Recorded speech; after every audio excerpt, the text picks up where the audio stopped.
Salam sejahtera, selamat beraktivitas. Biarlah kita merenungkan firman Tuhan buat pagi hari ini. Galatia pasal yang ketiga.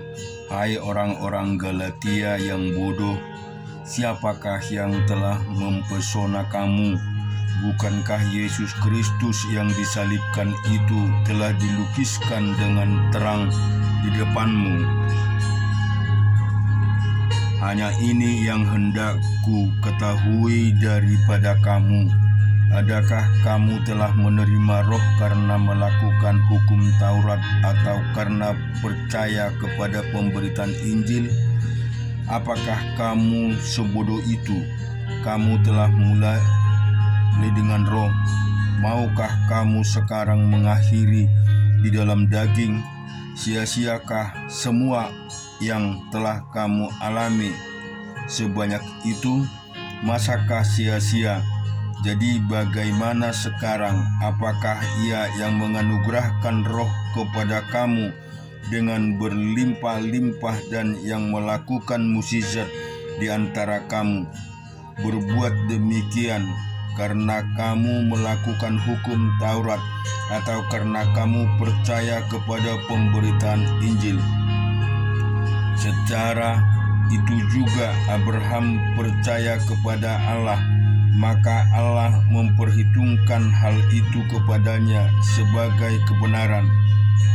Jadi kamu lihat bahwa mereka yang hidup dari iman, mereka itulah anak-anak Abraham.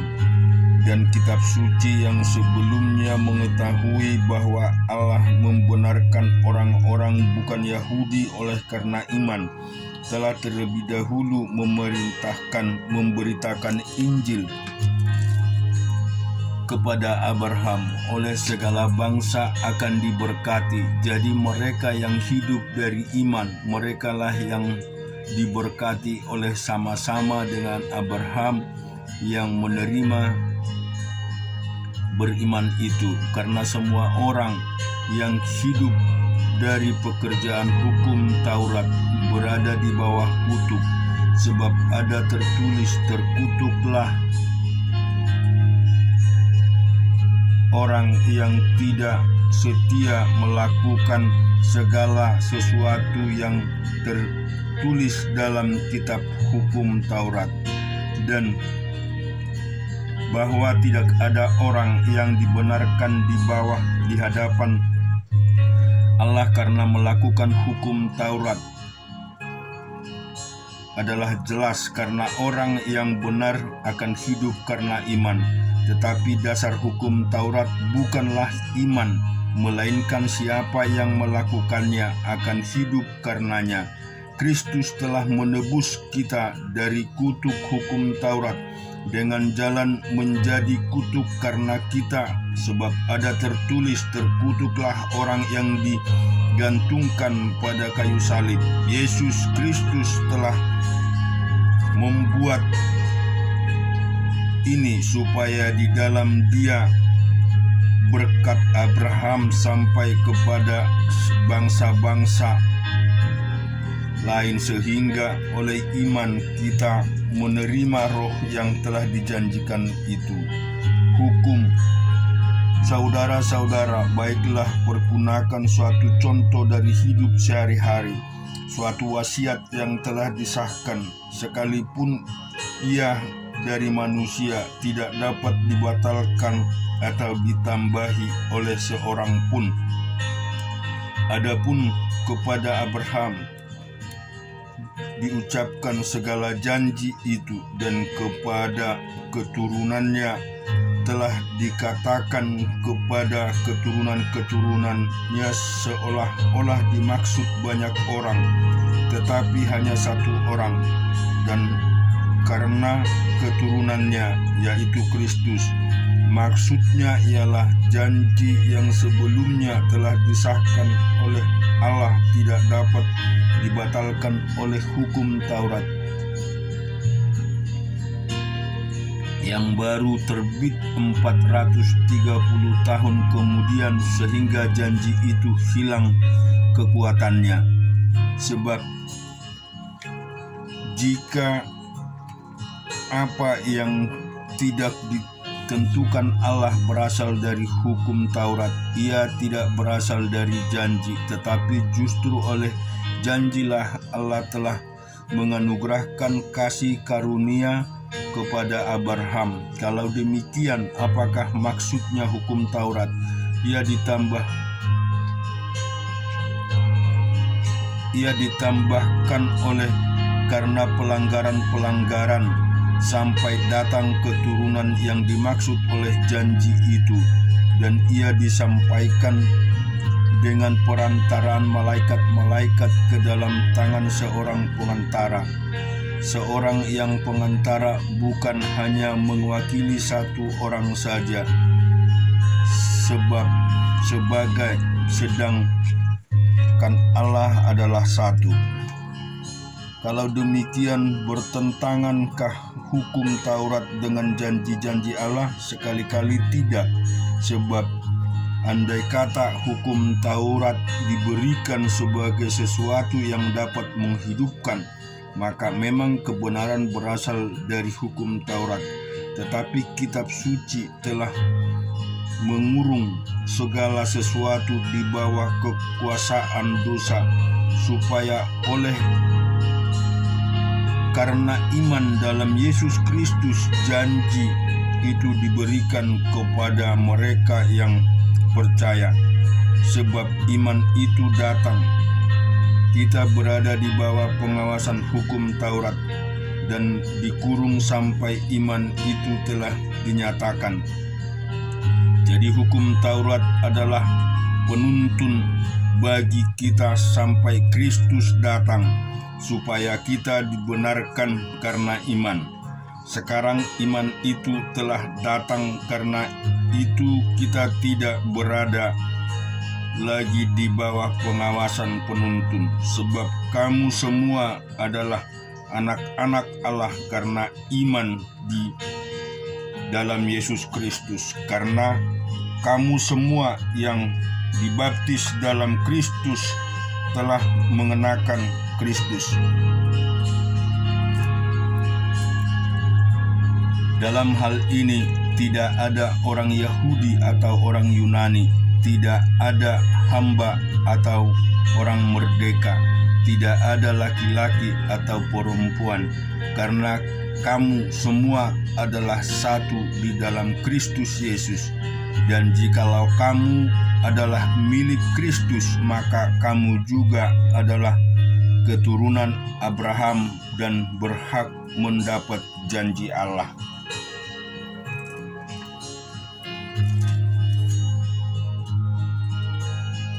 Kita juga baca di Yehezkiel pasal yang ke-14. Sesudah itu datanglah kepadaku beberapa orang dari tua-tua Israel dan duduk di hadapanku. Maka datanglah firman Tuhan kepadaku, hai anak manusia, orang-orang menjunjung berhala-berhala mereka dalam hatinya dan menempatkan di hadapan mereka batu sandungan yang menjatuhkan mereka dalam kesalahan. Apakah aku mau mereka meminta petunjuk daripadaku?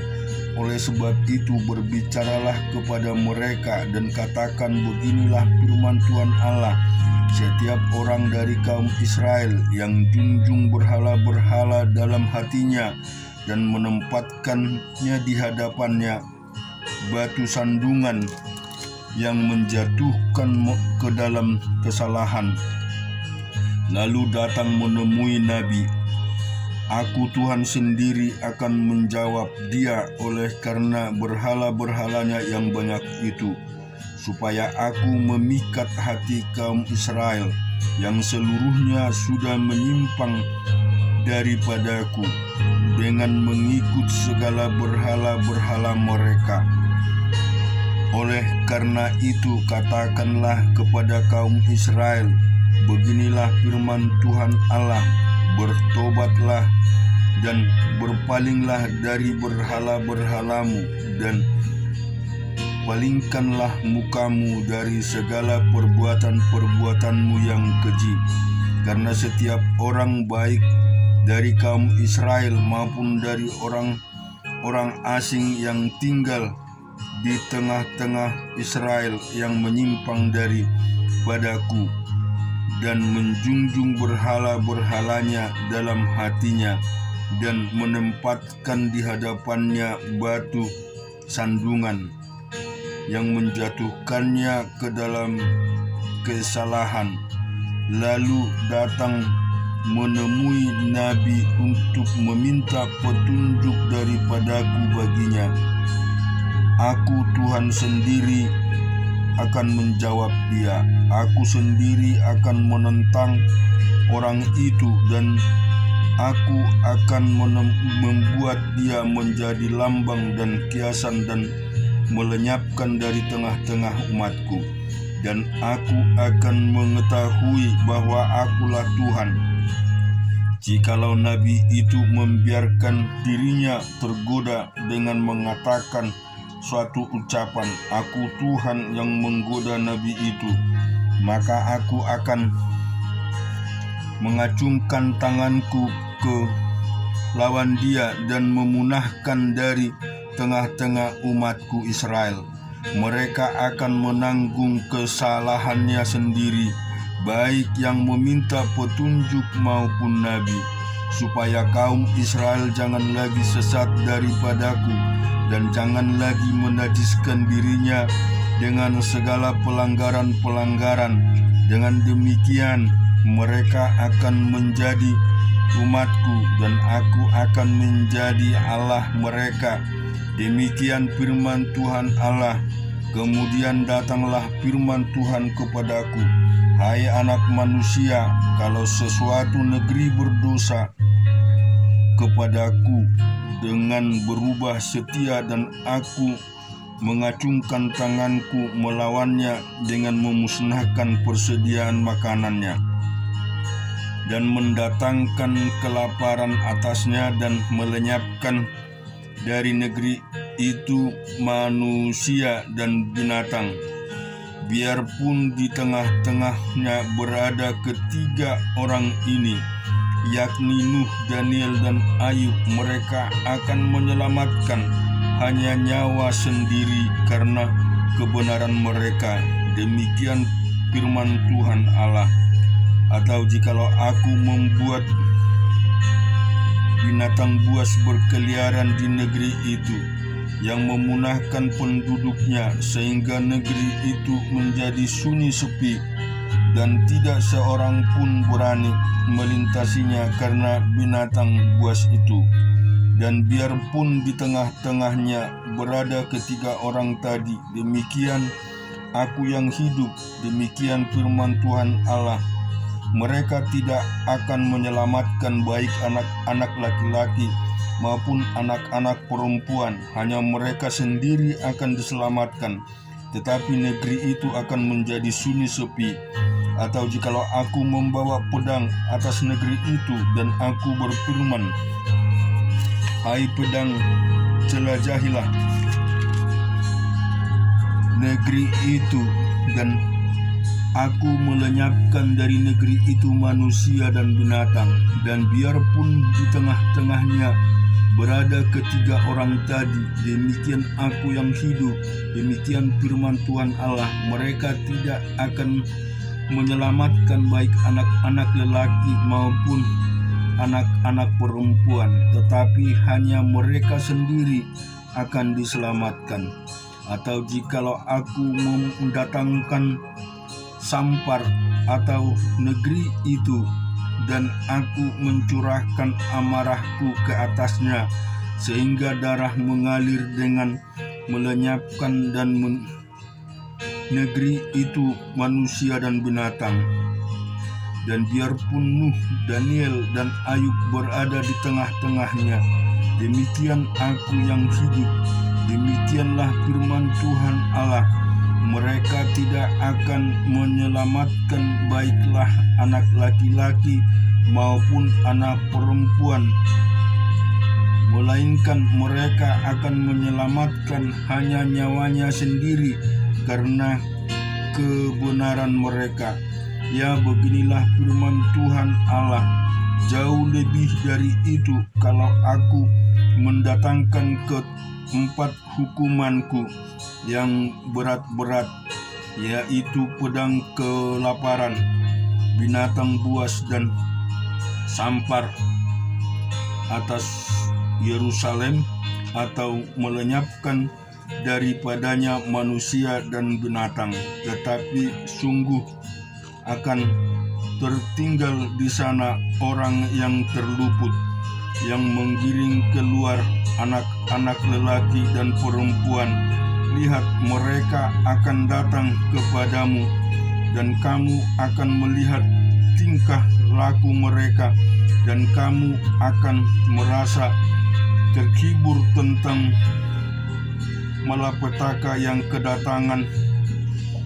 kudatangkan atas Yerusalem, ya, tentang segala-galanya yang kudatangkan atasnya. Mereka akan menghibur kamu kalau kamu melihat tingkah lakunya, dan kamu akan mengetahui bahwa bukan tanpa alasan kuperbuat segala sesuatu yang kuperbuat atas Yerusalem.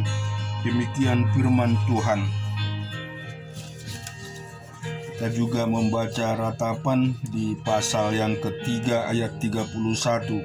Karena tidak untuk selama-lamanya Tuhan mengucilkan, karena walau ia mendatangkan susah, ia juga menyayangi menurut kebenaran kasih setianya.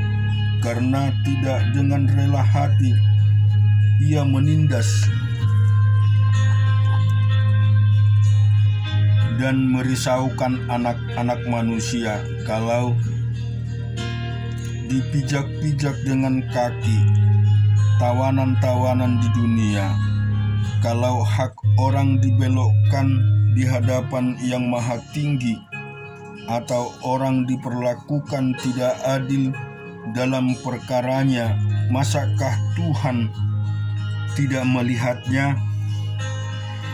Siapa berfirman maka semua jadi? Bukankah Tuhan memerintahkannya? Bukankah dari mulut Yang Maha Tinggi keluar apa yang buruk dan yang baik-baik? Mengapa orang hidup mengeluh? Biarlah setiap orang mengeluh tentang dosanya. Marilah kita menyelidiki dan memeriksa hidup kita dan berpaling kepada Tuhan. Marilah kita mengangkat hati dan tangan kita kepada Allah di surga. Kami telah mendurhaka dan memberontak. Engkau telah tidak mengampuni. Engkau menyelubungi dirimu dengan murka, mengejar kami dan membunuh kami tanpa belas kasihan. Engkau menyelubungi dirimu dengan awan, sehingga doa tak dapat menembus. Kami kau jadikan kotor dan keji di antara bangsa-bangsa. Terhadap kami semua seteru kami mengagakkan mulutnya. Kejut dan jerat menimpa kami, kemusnahan dan kehancuran. Air mataku mengalir bagaikan batang air karena reruntuhan putri bangsaku. Air mataku terus-menerus bercucuran dengan tak henti-hentinya, sampai Tuhan memandang dari atas, melihat dari surga. Maka terasa pedih oleh sebab keadaan putri-putri kotaku. Seperti burung aku diburu-buru oleh mereka yang menjadi seteruku tanpa sebab. Mereka melemparkan aku hidup-hidup, dalam lubang melontarkan aku dengan batu. Air banjir di atas kepalaku, kusangka binasa aku. Ya Tuhan, aku memanggil namamu dari dasar lubang yang dalam.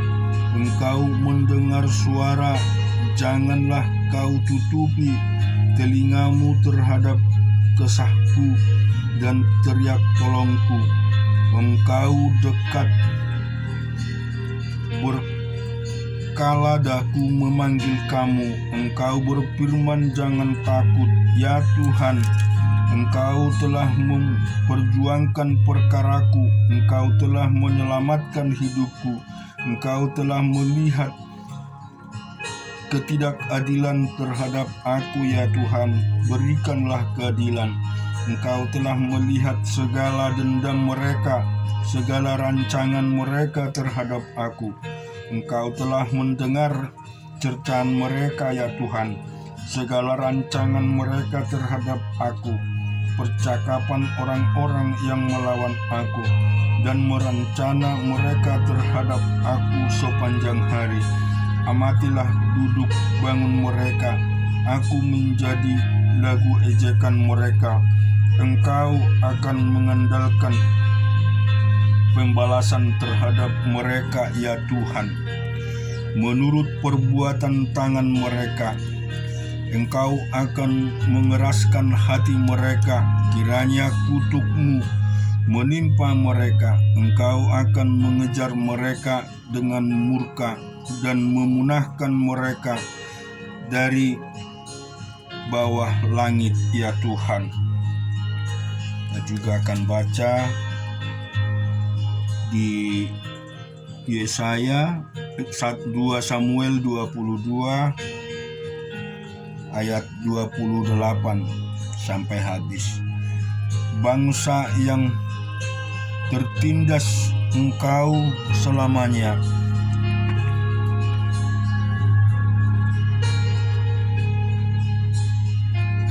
tetapi matamu melawan orang-orang yang tinggi hati, supaya mereka Kau rendahkan. Karena Engkaulah pelitaku, ya Tuhan, dan Tuhan menyinari kegelapanku. Karena dengan Engkau aku berani menghadapi gerombolan, dengan Allahku aku berani melompati tembok. Adapun Allah jalannya sempurna, sabda Tuhan itu murni. Dia menjadi perisai bagi semua orang yang berlindung padanya. Sebab siapakah Allah selain dari Tuhan, dan siapakah gunung batu selain dari Allah kita? Allah dialah yang menjadi tempat pengungsianku, yang kuat dan membuat jalanku rata, yang membuat kakiku seperti kaki rusa dan membuat aku berdiri di bukit, yang menghajar tanganku berperang sehingga lenganku dapat melengkungkan busur tembaga. Juga Kau berikan kepadaku perisai keselamatanmu, dan kebaikanmu telah membuat aku besar. Kau berikan tempat lapang untuk tanganku, dan mata kakiku tidak goyah. Aku mengejar musuhku sampai mereka kupunahkan, dan tidak berbalik sebelum mereka kuhabiskan. Aku menghabiskan dan meremukkan mereka, sehingga mereka tidak bangkit lagi, dan mereka rebah di bawah kakiku. Engkau telah mengikat pinggangku dengan keperkasaan untuk berperang. Engkau tundukkan ke bawah kuasaku orang yang bangkit melawan aku. Kau buat musuhku lari daripadaku. Orang-orang yang membenci aku, mereka Kau binasakan. Mereka berteriak minta tolong, tetapi tidak ada yang menyelamatkan. Mereka berteriak kepada Tuhan, tetapi Ia tidak menjawab mereka. Aku menggiling mereka halus-halus seperti debu tanah. Aku menumbuk mereka dan menginjak-injak mereka seperti lumpur di jalan. Dan Engkau meluputkan aku dari perbantahan bangsaku. Engkau memelihara aku sebagai kepala atas bangsa-bangsa. Bangsa yang tidak kukenal menjadi hambaku. Orang-orang asing tunduk menjilat kepadaku. Baru saja telinga mereka mendengar, mereka taat kepadaku. Orang-orang asing pucat layu dan keluar dari kota kubunya dengan gemetar. Tuhan hidup, terpujilah gunung batuku, dan ditinggikanlah kiranya Allah gunung batu keselamatanku. Allah yang telah mengadakan pembalasan bagiku, yang telah membawa bangsa-bangsa ke bawah kuasaku, dan yang telah membebaskan aku daripada musuhku. Dan Engkau telah meninggalkan aku mengatasi mereka yang bangkit melawan aku. Engkau telah melepaskan aku dari para penindas. Sebab itu aku mau menyanyi syukur bagimu ya Tuhan di antara bangsa-bangsa, dan aku mau menyanyikan mazmur bagi namamu. Ia mengaruniakan keselamatan yang besar kepada raja yang diangkatnya, dan menunjukkan kasih setia kepada orang yang diurapinya, kepada Daud dan anak cucunya untuk selamanya. Amin. Tuhan memberkati kita semua.